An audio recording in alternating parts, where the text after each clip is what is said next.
Hello everyone, स्वागत है Saumya education YouTube channel पर। तो आज स्टूडेंट हम लोग बीएड एंट्रेंस की प्रिपरेशन करेंगे और बीएड एंट्रेंस क्लास की ये पहली प्रिपरेशन है, पहली क्लास है।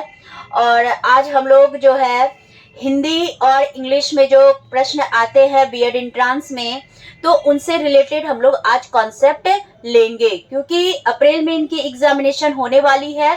और इस बातों को ध्यान में रखते हुए जो है हम अपनी तैयारी को थोड़ी फास्ट करेंगे और उन सारे स्ट्रेटजी को अपनाएंगे जिससे कि हमारी तैयारी जो है अच्छी तरह से हो सके और हमें सफलता जो है सुनिश्चित रूप से मिल सके। ठीक है, और जिसमें कि आप अच्छे से अच्छे मार्क्स ला करके अच्छे आप कॉलेजेस में क्या कर सकते हैं, एडमिशन ले सकते हैं। तो चलते हैं स्टूडेंट आगे की तैयारी की ओर, यानी कि अगले प्रश्न की ओर। ठीक है, तो सबसे पहली बात कि हमारा जो ये सौम्या एजुकेशन है, यहाँ पर हर तरह के जो भी टीचिंग प्रिपरेशन है, जैसे कि बीएड डीएलएड, चाहे वो एंट्रेंस हो रहे या फिर कोर्स वाली तैयारियां रहे, ठीक है, तो ये होती है। साथ में सीटेट की बैच जो कि कल यानी कि 12 फरवरी से स्टार्ट हो रही है, शाम के 3 बजे से जो है ये हमारा बैच कल से प्रारंभ है। तो जो भी इच्छुक स्टूडेंट हैं वो हमारे ऑनलाइन और ऑफलाइन क्लास में जो है सम्मिलित होकर के हमारे इस क्लास का जो है बेनिफिट ले सकते हैं। और ज़्यादा से ज़्यादा संख्या में आप सभी ज्वाइन कीजिए और आगामी सीटेट की परीक्षा को आप पास करें और अपने स्वर्णिम भविष्य को उज्जवल करें। तो चलते हैं स्टूडेंट। तो ये जो हमारा सौम्या एजुकेशन का जो यूट्यूब चैनल है, और जो भी स्टूडेंट मतलब कि सब्सक्राइब नहीं किए हैं भाई सब्सक्राइब भी कर लीजिए, क्योंकि आगे हम लोग बहुत सारे कॉन्सेप्ट को लेने वाले हैं अलग अलग सब्जेक्ट्स के साथ। तो चलते हैं क्वेश्चन नंबर पहले की ओर, यानी कि जो है हमारा जनरल इंग्लिश। ठीक है, तो बच्चे चलते हैं जनरल इंग्लिश में हम लोग थोड़ा सा देखेंगे कॉम्प्रीहेंशन। तो ये कॉम्प्रीहेंशन जो है ये हर एग्जाम में क्या होते हैं, पूछे जाते हैं। आप सभी अगर कंपटीशन की तैयारी कर रहे हैं, चाहे आप बीएड की तैयारी कर रहे हो या फिर डीएलएड की तैयारी कर रहे हो, केवीएस कर रहे हो या फिर सीटेट का कर रहे हो, तो कॉम्प्रीहेंशन को एकदम जो है अच्छे से समझिए। और जो भी आपको इंग्लिश के कॉन्सेप्ट बताए जा रहे हैं तो ये किसी न किसी टीचिंग एग्जामिनेशन में आपको फायदे ही देंगे। ठीक है, तो चलते हैं आज हम लोग अपने क्वेश्चन की ओर। तो क्वेश्चन को पढ़ते हैं, उसके बाद रीड करने के बाद फिर हम लोग आंसर की ओर जो है करेंगे। और आप सभी भी अपना कमेंट में बिल्कुल कमेंट दीजिए आंसर को कि क्या होना चाहिए। ठीक है, हमें इनसे पता चलेगा कि नहीं भाई आप भी तैयारी कर रहे हैं। तो चलते हैं बच्चे, जनरल इंग्लिश है, ठीक है, और जो कि कॉम्प्रीहेंशन है। तो कॉम्प्रीहेंशन में सबसे पहले हम डायरेक्शन को पढ़ेंगे। ठीक है, तो डायरेक्शन है इन दिस क्वेश्चन। ठीक है, तो क्वेश्चन आप यहाँ देख रहे हैं कि यहाँ पे हमारा क्वेश्चन नंबर 1 स्टार्ट है।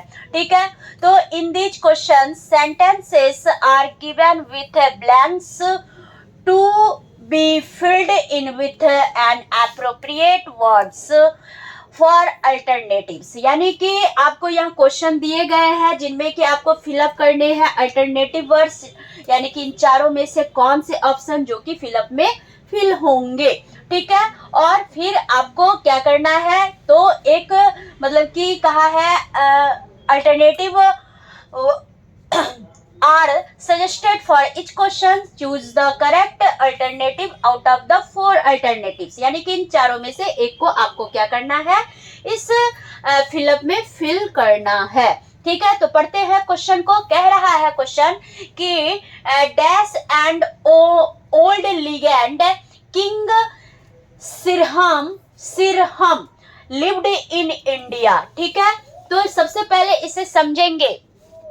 तो यहाँ सबसे पहली बात, लीजेंड का मतलब क्या होता है, तो लीजेंड का मतलब होता है कि जिसको कि हम कहते हैं मतलब कि एक राजा के सेंस में। ठीक है, यानी कि एक क्या हुआ करता था, यानी कि पुराना जो ओल्ड लीजेंड है जिनका नाम क्या था, राजा सिरहम। तो राजा सिरहम भारत में कहाँ रहता था, तो यहाँ किसके, यानी कि डैश एन ओल्ड लीजेंड, यानी कि किस ओल्ड लीजेंड के अनुसार, तो अनुसार है भाई, तो अनुसार को हम क्या कहते हैं, अकॉर्डिंग टू, क्या कहते हैं, अकॉर्डिंग टू कहते हैं, ठीक है। तो यहाँ पर क्या हो जाएगा, तो यानी कि according to an old legend king सिरहम लिव्ड इन इंडिया, यानी ओल्ड लीजेंड के अनुसार राजा सिरहम भारत में रहते थे, ठीक है। तो राइट आंसर क्या आ गया,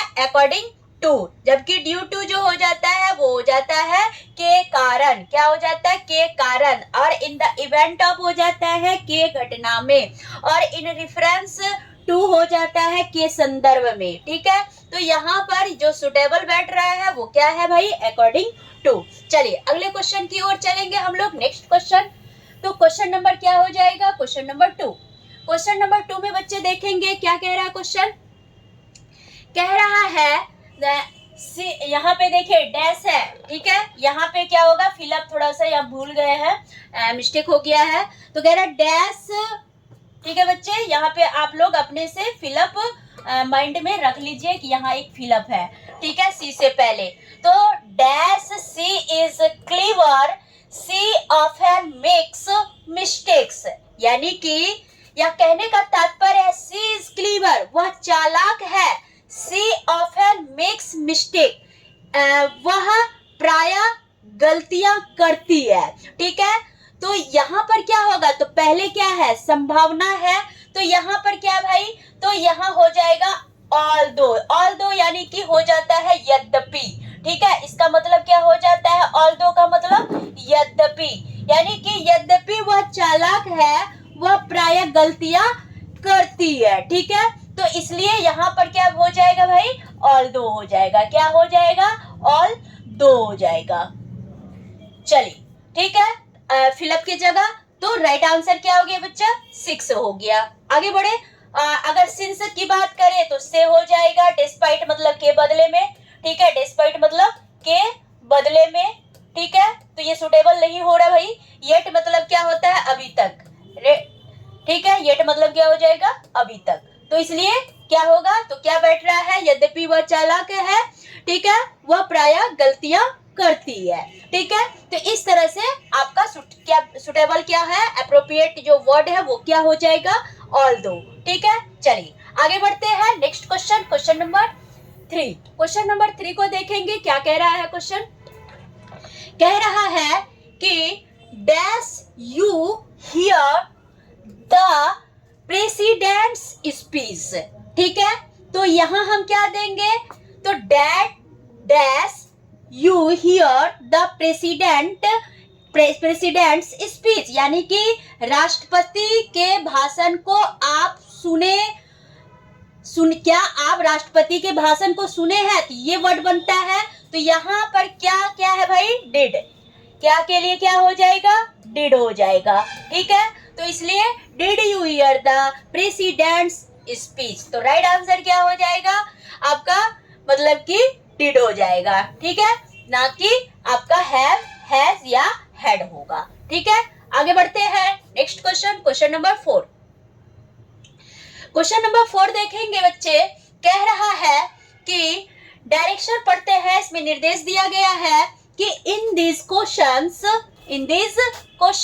आउट ऑफ द 4 अल्टरनेटिव्स, ये 4 अल्टरनेटिव्स दिए गए हैं, choose the one which best expresses the meaning of the word given in bold, ठीक है। तो यहाँ पे देखिए कि ये बोल्ड में आपका दिया गया है, जो कि लिखा है लूसिडिटी, ठीक है। तो यहाँ लूसिडिटी का मतलब क्या होता है, अगर कोई आप जानते हैं तो बताइए, ठीक है। तो आप सभी मतलब कि पढ़े होंगे, अगर इंग्लिश अच्छी तरह से जानते होंगे, तो लूसिडिटी का मतलब होता है अस्पष्टता, क्या होता है भाई, अस्पष्टता, ठीक है। तो यहाँ आपको क्या करना है भाई, तो यहाँ है choose the one which best expresses the meaning of the word given, यानी कि सेम मीनिंग जो है, जो बोल्ड में दिया गया है, उनके जैसा इन चारों में से कौन है, ठीक है। तो लूसिडिटी का मतलब हम बच्चा क्या देखे,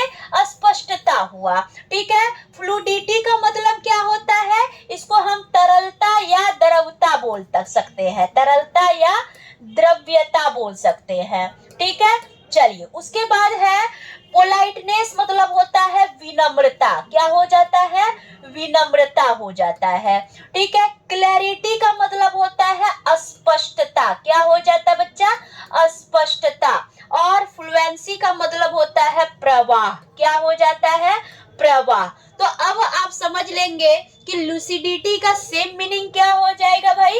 क्लैरिटी हो जाएगा। क्या हो जाएगा? क्लैरिटी हो जाएगा। तो राइट आंसर क्या हो गया? सी इज राइट आंसर। ठीक है बच्चे, चलिए अगले क्वेश्चन समझ में आ रहा है? कमेंट कीजिएगा आप लोग। चलते हैं अगले क्वेश्चन, क्वेश्चन नंबर 5 की ओर। क्वेश्चन नंबर 5 में कह रहा है क्या? तो इंडिक्ट है। क्या है? इंडिक्ट है। तो इसको भी आपको क्या करना है? इसके मीनिंग को जान करके ये चारों अल्टरनेटिव में उनके मीनिंग को आपको क्या करना है? देखना है। ठीक है, तो यहाँ पर हम क्या देखेंगे? तो इंडिक्ट का मतलब क्या होता है? तो इंडिक्ट का मतलब बच्चा होता है अभियोग लगाना। क्या होता है? अभियोग लगाना। ठीक है, तो अभियोग लगाना का मतलब क्या होता है? इनको समझिए। अभियोग का मतलब होता है, एक सेंस में अगर देखा जाए तो इसको हम क्या बोलेंगे? जिसको कि कहिए कि एक शुल्क लगाना। ठीक है, तो यहाँ अभियोग का मतलब देखेंगे तो सबसे पहला है इम्प्लीकेट। ठीक है, इम्प्लीकेट, इलूड, फिर उसके बाद चार्ज, उसके बाद है मैनिफेस्ट। तो इंडिक्ट का जो है सेम मीनिंग कौन हो जाएगा? चार्ज हो जाएगा। तो इंडिक्ट मतलब भी होता है अभियोग लगाना, और चार्ज का भी मतलब क्या होता है? चार्ज का मतलब होता है शुल्क। ठीक है, यानी कि शुल्क, यानी कि जो शुल्क लगाना। ठीक है, तो सेम मीन। तो अब आप कहेंगे मैम के अदर मीनिंग को भी बता दीजिए, तो बिल्कुल हम आपको बता देते हैं। तो जहां की हम इम्प्लिक्ट की अगर बात की जाए तो इम्प्लिक्ट का मतलब क्या होता है? तो इसका मतलब होता है पसंद करना। क्या होता है भाई? पसंद करना, इम्प्लिक्ट का मतलब। ठीक है, चलिए दूसरा हम क्या देखते हैं? इलूड। क्या है भाई? इलूड। इलूड का मतलब क्या हो जाएगा? जिसका मतलब होता है प्रबल। क्या हो जाएगा? प्रबल। ठीक है, चलिए उसके बाद मैनिफेस्ट है। ठीक है, मैनिफेस्टेशन आप पढ़े होंगे। तो मैनिफेस्ट का मतलब क्या हो जाएगा? मैनिफेस्ट का मतलब होता है घोषणा पत्र। क्या हो जाता है? घोषणा पत्र हो जाता है। ठीक है, तो अब आप समझ गए होंगे कि भाई इंडिक्ट का सेम मीनिंग कौन हो जाएगा? तो चार्ज हो जाएगा। तो right answer C is right answer. चलते हैं अगले क्वेश्चन की ओर। नेक्स्ट क्वेश्चन क्या है? तो क्वेश्चन नंबर 6 समझ रहे हैं? बताया जाए। चलिए क्वेश्चन नंबर 6 देखेंगे बच्चे, क्या कह रहा क्वेश्चन। फिर है डायरेक्शन, यानी निर्देश दिए गए हैं। फिर कह रहा है इन this question choose the word opposite in meaning. ठीक है, यानी कि आपको अपोजिट वर्ड देखने हैं। ठीक है, to the word given in the bold. ठीक है, तो यहाँ आपको जो है अलग अलग जो है क्या दिया गया है, यानी कि वर्ड दिए गए हैं जो कि बोल्ड में हाईलाइट कर दिया गया है भाई। तो डिस्कॉर्ड, डिस्कॉर्ड के का जो है उल्टा क्या होगा ये आपको बताना है। ठीक है, तो यहाँ हम क्या देखेंगे कि ये जो डिस्कॉर्ड, डिस्कॉर्ड का मतलब क्या होता है, इसको आप बताइए। तो डिस्कॉर्ड का मतलब होता है कलह। ठीक है, क्या होता है? कलह होता है। ठीक है, तो इसका उल्टा, कलह का उल्टा क्या हो जाएगा? शांति या सद्भावना, यही होगा। ठीक है, तो हार्मोनी, हार्मोनी। फिर उसके बाद यहाँ फिर आप देख रहे होंगे क्या?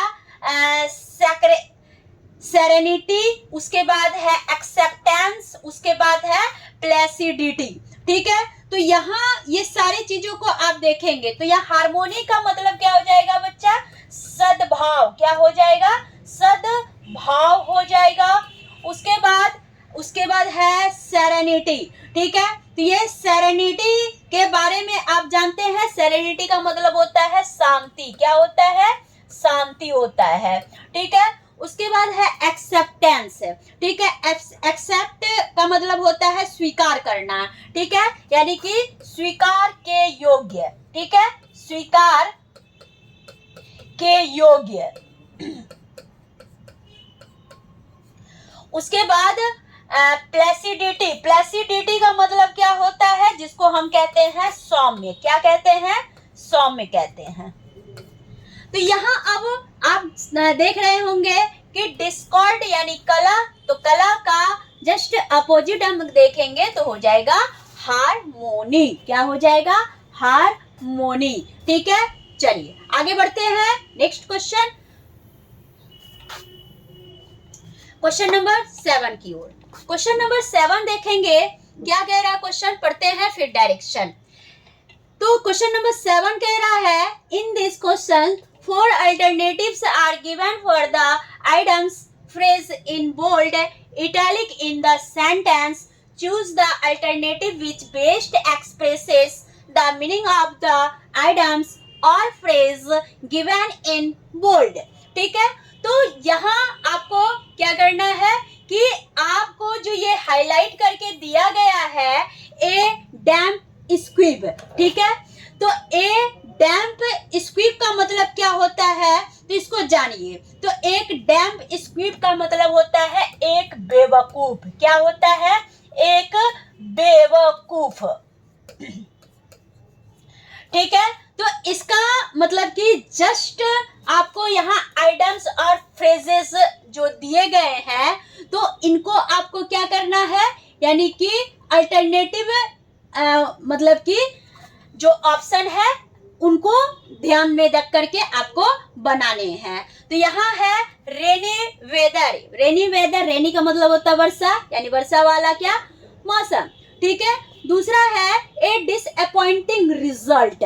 ठीक है, तो ए डिसअपॉइंटिंग रिजल्ट का मतलब होता है कि बिना बेतुका परिणाम। ठीक है, यानी कि तो ये बेतुका परिणाम कौन देता है भाई, तो एक बेवकूफ ही देता है, तो ये आपका होना चाहिए। फिर उसके बाद है, तो यह वेदर से तो नहीं कोई मतलब निकला है, फिर है स्कर्ट इन अ लॉन्ड्री।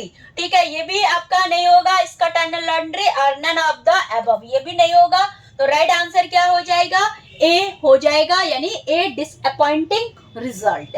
चलिए आगे बढ़ते हैं नेक्स्ट क्वेश्चन, क्वेश्चन नंबर 8 की ओर।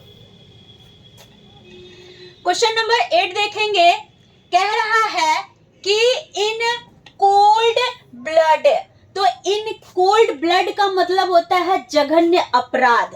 ठीक है, क्या बोलते हैं इसको, जघन्य अपराध। जघन्य अपराध हम किसे बोलते हैं बच्चे, यानी कि जानबूझकर किया गया अपराध ही जघन्य अपराध होता है। ठीक है, आप जब जानबूझ करके कोई ऐसे गलतियां कर देते हैं जो कि अपराध होते हैं, उसको एक जघन्य अपराध, यानी कि इंग्लिश में जो फ्रेज बनते हैं वो है इन कोल्ड ब्लड। ठीक है, तो चलिए अब हम इनके ये जो 4 अल्टरनेटिव वर्ड्स दिए गए हैं और इन वर्ड से हम इनके मीनिंग को खोजते हैं। ठीक है, पहला है एंग्रीली, यानी कि जिसको कहते हैं क्रोधित, यानी गुस्सा। ठीक है, फिर है डेलिबरेटली। ठीक है, क्या है भाई, डेलिबरेटली है। ठीक है, तो डेलिबरेटली का मतलब क्या होता है, जानबूझकर, क्या होता है, जानबूझकर होता है। ठीक, उसके बाद है एक्साइटेडली, यानी कि जिसको हम कहते हैं जोश पूर्वक या उत्साह पूर्वक। ठीक है, और स्लोली मतलब क्या हो गया, धीरे धीरे। ठीक है, तो ये नहीं हो गया, तो आपका जघन्य अपराध यानी इंक्लूड ब्लड का जो फ्रेजेस के सेंस में जो एप्रोप्रिएट वर्ड होगा, जो राइट ऑप्शन क्या हो जाएगा, ऑप्शन नंबर बी डेलिबरेटली, क्या हो जाएगा, डेलिबरेटली इज राइट आंसर। चलिए अगला question, question number 9। Question number 9 देखेंगे, कह रहा है क्वेश्चन नंबर 9,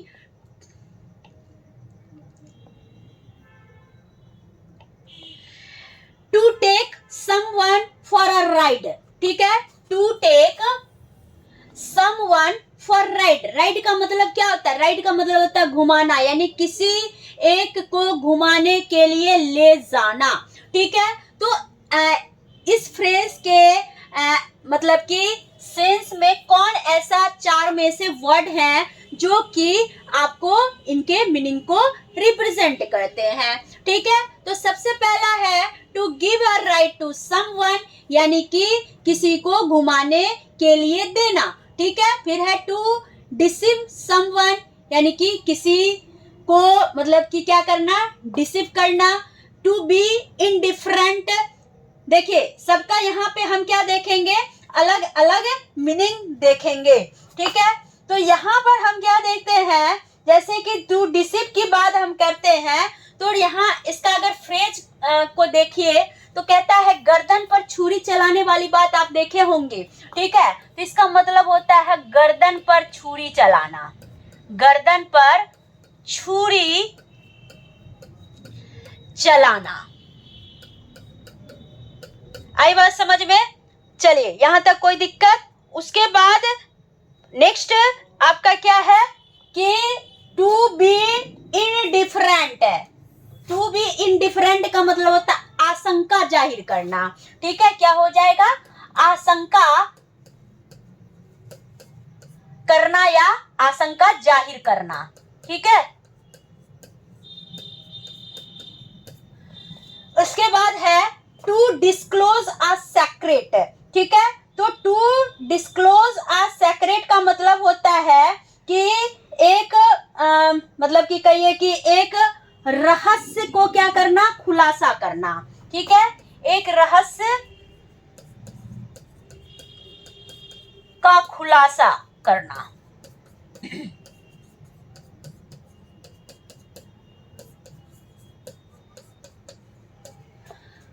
तो अब आप बताइए कि इसमें आपका क्या होगा। तो हमने बताया to take someone for a ride, यानी कि किसी को जो आप क्या करते हैं, घुमाते हैं ना गोल गोल। ठीक है, तो गोल गोल घुमाना जो है, यानी कि आप अपने बातों में जो लाते हैं तो पता चलता है नहीं उसके गर्दन पर क्या चलने वाला है, छुरी चलने वाला है। ठीक है, यानी कि to be to deceive someone. ठीक है, तो राइट आंसर क्या हो जाएगा, बी हो जाएगा। चलिए next question, question number 10। Question number 10 देखेंगे क्या कह रहा है क्वेश्चन। कह रहा है इन this question 4 words are given out of which only one is misspelled, यानी कि जिनकी स्पेलिंग क्या है भाई, गलत है, और आपको मतलब कि फाइंड दैट मिसस्पेल्ड वर्ड। तो आपको क्या करना है, यानी कि जो मिस स्पेलिंग है, ठीक है, जिनकी स्पेलिंग रॉन्ग है, वो आपको क्या करना है, खोजने हैं। ठीक है, तो पहला है कन्वेंस, फिर है इमिटेटिव, फिर है कंसेशनल, उसके बाद है एग्जैगरेट। तो यहाँ आप क्या देख रहे हैं, तो स्पेलिंग जो रॉन्ग है वो किसका है, एग्जैगरेट। तो इसका क्या हो जाएगा, EXA डॉट बीच में हाइफन हो जाएगा, तब हो जाएगा GGERATE। तो इसको मतलब कि लिखने का इस तरह से हम लिखेंगे। ठीक है, बाकी सारे स्पेलिंग क्या है आपके सही है, कंसेशनल के, इमिटेटिव के, उसके बाद कन्विंस के। ठीक है, तो एग्जैगरेट का स्पेलिंग हम यूं लिखेंगे। चलिए आगे बढ़ते हैं अगले क्वेश्चन की ओर, क्वेश्चन नंबर 11। ठीक है, चलिए नेक्स्ट क्वेश्चन, क्वेश्चन नंबर 11 को देखेंगे। क्वेश्चन नंबर 11 में भी आपको क्या करना है कि जो स्पेलिंग आपके सही हैं उनको देखना है। ठीक है, तो पहला है डोलोग, ये गलत है भाई, जिराफ गलत है, सीजर एकदम सही है स्पेलिंग इसका, होमरस ये भी गलत है, तो सीजर क्या हो जाएगा, राइट आंसर हो जाएगा। चलिए अगला क्वेश्चन देखेंगे, next question, question number 12। Question number 12 है क्या, तो एक है हाइड्रेंस, फिर है कॉरेस्पॉन्डेंस, फिर है इंश्योरेंस, फिर है एश्योरेंस। ठीक है, तो यहाँ आपको सही देखना है। तो यहाँ क्या है, कॉरेस्पॉन्डेंस गलत है, इंश्योरेंस का भी स्पेलिंग गलत है, और एश्योरेंस का भी गलत है, तो सही क्या है, तो हाइंड्रेंस है। ठीक है, चलिए अगला क्वेश्चन, क्वेश्चन नंबर 13 देखेंगे। क्वेश्चन नंबर 13 कह रहा है, पहले डायरेक्शन पे डिपेंड है ये question. In this questions out of the 4 alternatives choose the one which can be substituted for the given words or sentence. Code of diplomatic etiquette and precedence। ठीक है, तो यहाँ हम कोड, यहाँ सबसे पहली बात आप देख लीजिए कि यहाँ पे आपको क्या है, ये वन वर्ड सब्स्टिट्यूशन का है। ठीक है, तो कोड ऑफ डिप्लोमेटिक इटिक्वेट एंड प्रोसीडेंस का जो है मतलब कि कौन सा वर्ड जो है सुटेबल होगा वो आपको बताना है। ठीक है, तो code of diplomatic etiquette that means as a protection, that means protocol. ठीक है, तो प्रोटोकॉल सुरक्षा। ठीक है, तो इसलिए राइट आंसर क्या हो जाएगा, डी हो जाएगा। चलिए अगले क्वेश्चन की ओर चलेंगे। Next question number 14। Question number 14 कह रहा है, an object or portion serving as a sample. ठीक है, तो यहाँ आपको क्या करने हैं, इनके राइट आंसर को देखने हैं। ठीक है, तो an object or portion, an object or portion serving as a sample, यानी कि कोई वस्तु या कोई भाग को जब आप एक सैंपल के रूप में दिखाते हैं तो उसको कहते हैं भाई क्या, स्पेसिमेन। क्या कहते हैं उसे, स्पेसिमेन। जैसे कि जब कोई राइटर की बुक क्या होती है, पब्लिश होती है, तो एक सैंपल के रूप में, एक ऑब्जेक्ट्स के रूप में क्या किए जाते हैं, टीचर्स को प्रोवाइड किए जाते हैं, ताकि टीचर भी उसे पढ़ सके, स्टूडेंट को रिकमेंड कर सके और उनका क्या हो सके, एडवर्टीजमेंट हो सके। तो उस बुक को हम क्या बोलते हैं, स्पेसिमेन बुक बोलते हैं। ठीक है, जो कि क्या होते हैं, यानी कि बेचे नहीं जाते हैं, एक सैंपल के रूप में होते हैं। ठीक है, तो उसमें लिखा होगा कि नॉट बी सोल्ड। ठीक है, चलिए आगे बढ़ते हैं। तो राइट आंसर बच्चे क्या हो गया, डी हो गया। बाकी यहाँ है स्पेसिफिकेशन, स्पेक्ट्रर, उसके बाद है स्पेक्टिकल, चश्मा होता है भाई। ठीक है, तो इसलिए यहाँ क्या हो जाएगा, स्पेसिमेन। Right answer D. चलिए अगला question, question number 15। Question number 15 कह रहा है, a hollow object used to contain something. ठीक है, होलो का मतलब होता है छिद्र। ठीक है, यानी कि किसी वस्तु में जो एक छिद्र होता है और उसका यूज जो है कुछ मतलब कि रखने के लिए किया जाता है, तो उसको हम क्या कहेंगे, तो उसको कहेंगे रिसेप्टिकल। क्या कहेंगे भाई, रिसेप्टिकल। क्या कहेंगे, रिसेप्टिकल कहेंगे। ठीक है, तो राइट आंसर क्या हो गया, जबकि प्लेट में हॉलो नहीं होते हैं, सिल्वर में नहीं होते हैं, प्लेटर में नहीं होंगे, क्या होगा, रिसेप्टिकल। चलिए आगे बढ़ेंगे। Next question, question number 16। अब हम लोग हिंदी के क्वेश्चन को क्या करेंगे, सॉल्व करेंगे। ठीक है, और सामान्य हिंदी भी पूछे जाते हैं बीएड के एंट्रेंस एग्जाम में। चलिए अब बीएड के एंट्रेंस एग्जाम के लिए हम लोग देखेंगे क्या, जो भी इंटीग्रेटेड है या 2 इयर्स कोर्स या 4 ईयर कोर्स के बच्चे हैं, तो उन्हें हिंदी को अभी कम समय में कैसे पकड़ने हैं, तो क्वेश्चन को हम लोग देखते हैं। तो क्वेश्चन कह रहा है कि प्रागैतिहासिक में किस उपसर्ग का प्रयोग है, प्राका, प्राका, प्रागका या प्रागैतिका। ठीक है, तो देखिए, तो प्राक, प्राक प्लस इतिहास प्लस एक प्रत्यय। ठीक है, तो प्रागैतिहासिक में क्या है भाई, प्राक उपसर्ग है, प्राक क्या है, उपसर्ग है। ठीक है, उसके बाद इतिहास जो है वो मूल रूप है, क्या है, मूल रूप है, और एक जो है वो भी जानते हैं कि उपसर्ग जो होता है वो मूल रूप के पहले लगता है, जबकि प्रत्यय जो है वो क्या होता है, मूल रूप के बाद लगता है। ठीक है, तो इसलिए ये प्राक प्लस इतिहास प्लस एक मिल करके क्या बना बच्चा, प्रागैतिहासिक बना। ठीक है, तो इसलिए राइट आंसर क्या हो जाएगा आपका, बी हो जाएगा, प्राक। ठीक है, चलते हैं अगले क्वेश्चन की ओर। Question number 16। क्वेश्चन नंबर 16 कह रहा, सॉरी 16 नहीं 17 में चलेंगे।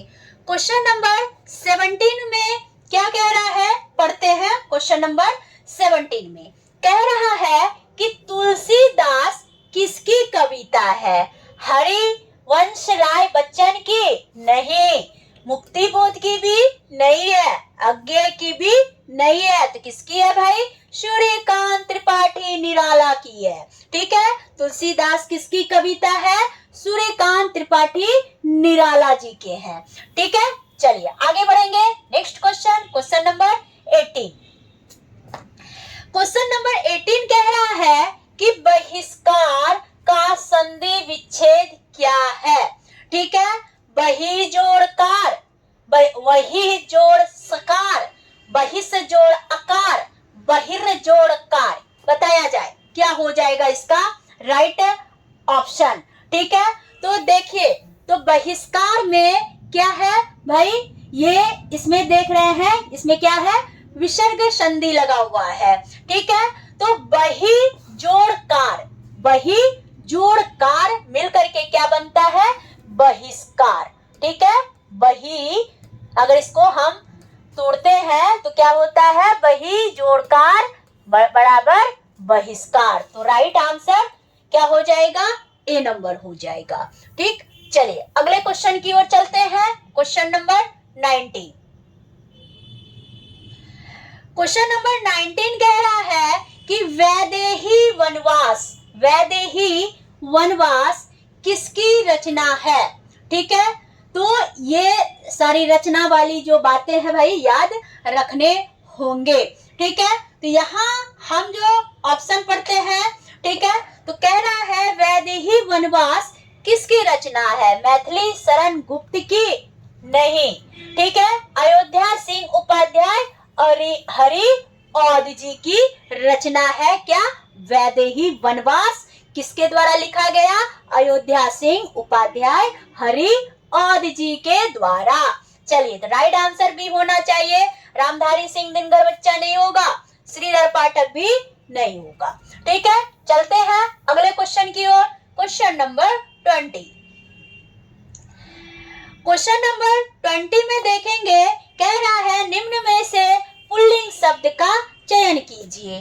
ठीक है, पहला है पखावज, दूसरा है पहिया, तीसरा है लिखावट, चौथा है मझधार।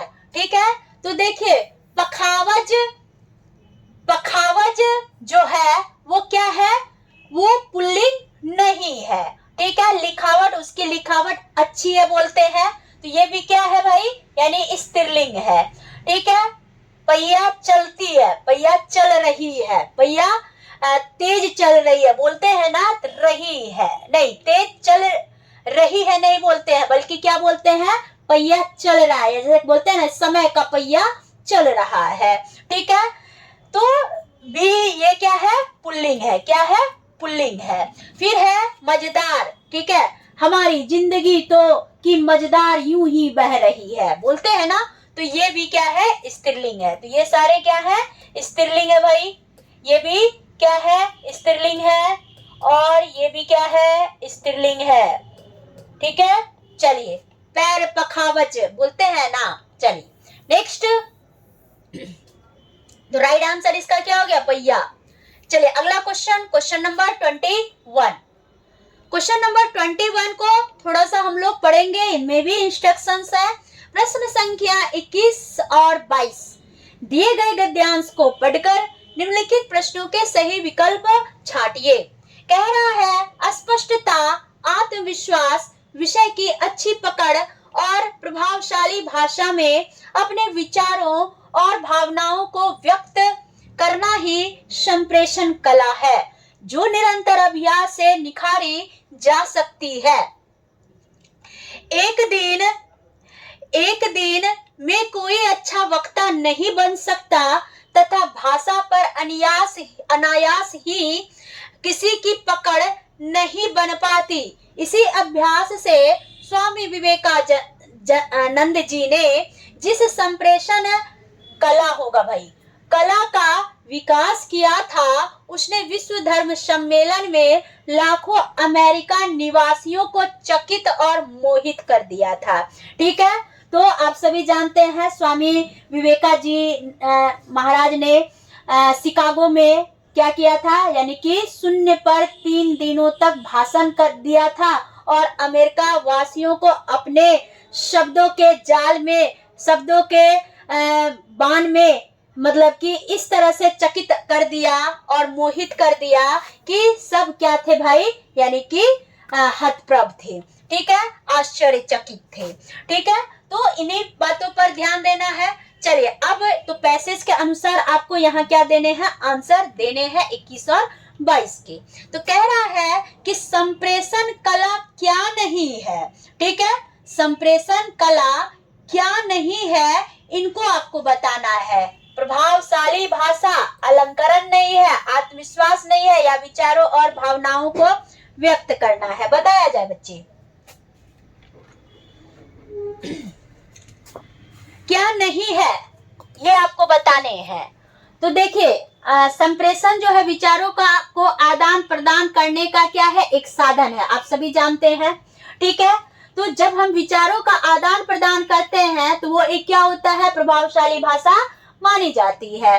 ठीक है, फिर उसके बाद संप्रेषण आत्मविश्वास पर क्या होती है, आधारित होती है, यानी कि स्वामी विवेकानंद जी को अपने विचारों पर क्या था, आत्मविश्वास था, जिसके कारण उन्होंने क्या किया, अमेरिका में भी अपने विभिन्न प्रकार के वचनों से सभी अमेरिका वासियों को क्या कर दिए, आश्चर्यचकित कर दिए।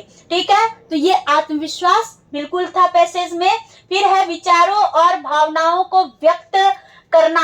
बिल्कुल, संप्रेषण से हम क्या करते हैं कि अपने विचारों और भावनाओं को व्यक्त करते हैं। तो क्या नहीं है, तो अलंकरण नहीं है। ठीक है, संप्रेषण कला का अलंकरण नहीं है, संप्रेषण कला अलंकरण नहीं है। तो राइट आंसर क्या हो जाएगा, बी नंबर हो गया। चलते हैं अगले क्वेश्चन की ओर। Question number 22। क्वेश्चन नंबर 22 बच्चे कह रहा है कि संप्रेषण कला का विकास किससे होता है। संप्रेषण कला का विकास किससे होता है, ये आपको बताना है, अनायास से नहीं। ठीक है, हम संप्रेषण यानी कि विचारों का आदान प्रदान तभी होगा, संप्रेषण कला तभी विकसित होगी जब हम उसे क्या करेंगे, प्रैक्टिस करेंगे, बार बार क्या करेंगे, उसे संप्रेषित करेंगे। ठीक है, तो अभ्यास हो सकता है, भाषण से नहीं होता है। ठीक है, तो संप्रेषण, भाषण जो है वो संप्रेषण पर ही आधारित होता है। ठीक है, फिर है विषय की अच्छी पकड़। ऐसी बात नहीं है भाई जिनकी विषय पर अच्छी पकड़ है वही संप्रेषण कर सकते हैं, नहीं। ठीक है, तो ये भी नहीं होगा। तो जितना अभ्यास करेंगे, करत करत अभ्यास जड़मति होत सुजान, रसरी आवत जात ते सिल पर परत निशान। तो हर मतलब की कामयाबी की, हर कला की निपुणता की सबसे अच्छी परख किससे होती है, तो अभ्यास से होती है। ठीक है, तो राइट आंसर बी हो गया। चलिए अगले क्वेश्चन की ओर चलेंगे। Question number sorry question number 23। Question number 23 में कह रहा है कि निम्न में संयुक्त व्यंजन कौन सा नहीं है, ये आपको बताना है, कौन सा जो है नहीं है। ठीक है, तो पहला है, यहाँ पे प्र नहीं होगा भाई, त्र होगा। ठीक है, त्र, य, अक्ष और लास्ट में जो आपका हो जाएगा ये है स्र। ठीक है, तो यहाँ हम क्या देख रहे हैं कि प्र जो है वो क्या है, संयुक्त है। प्र क्या है भाई? संयुक्त व्यंजन है, अक्षर भी है संयुक्त और स्वर भी है। तो क्या नहीं है? य नहीं है, संयुक्त व्यंजन नहीं है। कौन सा व्यंजन है? य अंतस्थ व्यंजन है। कौन सा व्यंजन है भाई? अंतस्थ व्यंजन है। तो इसलिए राइट आंसर क्या हो गया? 2 नंबर, यानी बी इज राइट आंसर। चलते हैं अगले क्वेश्चन की ओर। Question number 24। क्वेश्चन नंबर 24 कह रहा बच्चा कि मृत्युंजय पद में कौन सा समास है? ठीक है, मृत्युंजय यानी कि मृत्यु पर विजय करने वाला ही क्या कहलाता है? मृत्युंजय। मृत्यु पर विजय करने वाला को हम क्या कहते हैं? मृत्युंजय कहते हैं। तो कौन भाई मृत्यु पर विजय प्राप्त कर लिए हैं? यानी कि भगवान शिव। भगवान शिव। तो हम क्या देखेंगे? तो यहाँ पर देखेंगे कि जब एक पद दूसरे पद से मिल करके कोई नया पद का क्या करे? निर्माण करे। ठीक है, जैसे कि मृत्यु और विजय मिल करके क्या बना? मृत्युंजय, यानी मृत्यु को पर विजय प्राप्त करने वाला। तो एक नया शब्द क्या बना? कौन मृत्यु पर विजय प्राप्त कर रहा है? यानी कि भगवान शिव। तो भगवान शिव जो है, तो जब एक पद दूसरे पद मिल करके तीसरे पद का क्या करे? निर्माण करे, तो उसे हम क्या कहेंगे? बहुव्रीहि समास। क्या कहेंगे भाई? बहुव्रीहि समास। तो मृत्युंजय कौन सा पद है? बहुव्रीहि समास के अंतर्गत आएगा। तो राइट आंसर 1 नंबर। चलिए आगे बढ़ते हैं। Next question, question number 25। Question number 25 में देखेंगे, कह रहा है कि अलंकार में किस उपसर्ग का प्रयोग है? अलंकार, ठीक है, तो अलंकार में क्या होगा? तो अलम जोड़ कार, अलंकार। ठीक है, तो यहाँ आपको राइट आंसर देखने हैं, तो क्या हो जाएगा? तो डी आपका राइट आंसर। चलिए, किस उपसर्ग का प्रयोग है? नहीं, 1 मिनट, यहाँ अलंकार है, अलंकार में अल उपसर्ग है। ठीक है, उपसर्ग की बात हो रही है। ठीक है, तो यहाँ क्या हो जाएगा? अल जो है उपसर्ग है, तो राइट आंसर बी हो जाएगा। बच्चे थोड़ा सा इसमें देख लीजिएगा। ठीक है, चलते हैं अगले क्वेश्चन की ओर। Question number 26। क्वेश्चन नंबर 26 कह रहा है कि यह पुस्तक किसकी है? यह पुस्तक किसकी है में रेखांकित शब्द का, तो यहाँ रेखांकित मैंने कर दिया। ठीक है, रेखांकित शब्द का पद परिचय दीजिए। तो यह पुस्तक किसकी है, ये आपको देखना है। तो यह क्या है? संज्ञा तो नहीं है, तो क्या है भाई? सर्वनाम है। क्या है? सार्वनामिक विशेषण है, जिसमें कि पुस्तक क्या है? विशेष्य है। पुस्तक क्या है? विशेष्य है। ठीक है, उसके बाद विशेष्य है, एक वचन है और स्त्रीलिंग है। ठीक है भाई, चलिए, गुणवाचक तो है नहीं। यह पुस्तक किसकी है? सर्वनाम एक वचन, यहाँ स्त्रीलिंग होगा। ठीक है, तो सर्वनाम में सर्वनाम है, लेकिन वहां सार्वनामिक विशेषण है। संबोधन अव्यय हो जाएगा। ठीक है, ये भी संबोधन नहीं हो रहा है। संबोधन जहाँ हे अरे करते हैं वहां संबोधन की बात होती है। ठीक है, तो क्या है भाई? सार्वनामिक विशेषण। ठीक है, यह पुस्तक किसकी है? यह पुस्तक किसकी है? तो यहाँ क्या है भाई? यहाँ हम क्या कर रहे हैं? यानी कि पुस्तक को बता रहे हैं कि यह पुस्तक किसकी। तो यह क्या है? सर्वनाम है, तो सार्वनामिक विशेषण। ठीक है, चलिए आगे बढ़ते हैं। और पुस्तक क्या है? विशेष्य है। चलिए आगे बढ़ेंगे अगले क्वेश्चन की ओर। तो इसका राइट आंसर भी हो गया बच्चा। Question number 27। क्वेश्चन नंबर 27 देखेंगे कि विश्लेषण शब्द का विलोम क्या होगा? विलोम का मतलब होता है उल्टा, अपोजिट जिनको बोलते हैं आप। ठीक है, तो विश्लेषण का आप पढ़े होंगे बीएड में या डीएलएड में। संश्लेषण, विश्लेषण का क्या होता है? संश्लेषण। विश्लेषण का मतलब होता है विस्तार करना और संश्लेषण उसका होता है निर्माण करना। ठीक है, चलिए, जबकि व्याख्या भी विस्तारित के सेंस में है, विवेचन भी विस्तारित के सेंस में है, विभाजित का मतलब अलग अलग करने के सेंस में है, इसलिए ये सब नहीं होगा। तो संश्लेषण इसका उल्टा होता है, यानी कि निर्माण करना। Right answer C. चलते हैं अगले क्वेश्चन की ओर। Question number 28। क्वेश्चन नंबर 28 कह रहा है कि जिनका उच्चारण ऊपर के दांतों पर जीभ लगाने से होता है उसे क्या कहते हैं? तो दांतों पर जीभ लगा करके जिनका हम उच्चारण करते हैं वैसे उच्चारण को हम कहते हैं दंतव्य। क्या कहते हैं?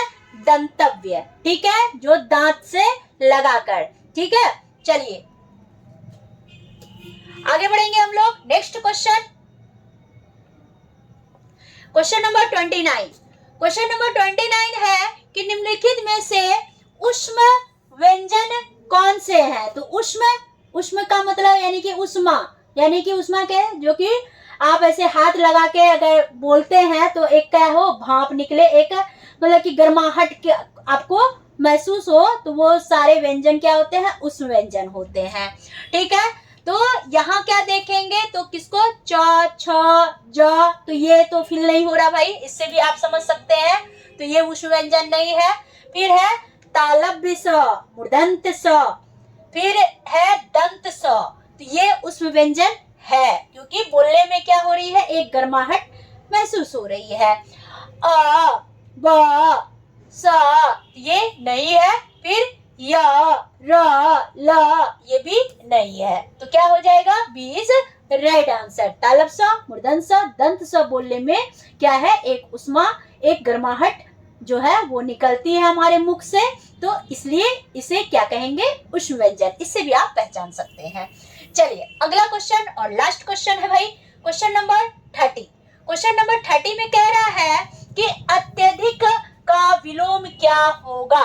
ठीक है, तो अत्यधिक यानी कि बहुत अधिक, तो उसका उल्टा, विलोम का मतलब उल्टा, यानी कि अत्यल्प, यानी कि बहुत कम।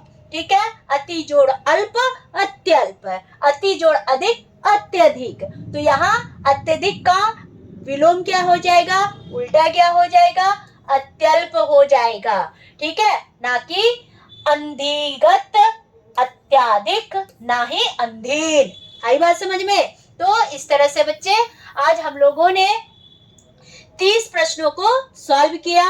तो बाकी आप सभी को क्लास कैसा लगा और आज आपको कॉन्सेप्ट समझने में कोई परेशानी तो नहीं हुई? अगर नहीं हुई तो कमेंट कीजिए, हुई तो भी कमेंट कीजिए। ठीक है, ताकि हम आपकी परेशानी को दूर कर सके। आप सभी हमारे चैनल पर बने रहे, इसके लिए आप सभी को दिल से थैंक यू। ठीक है, तो मिलते हैं बच्चे अगले वीडियो के साथ। तब तक के लिए आप सभी को जो है बाय बाय, गुड नाइट।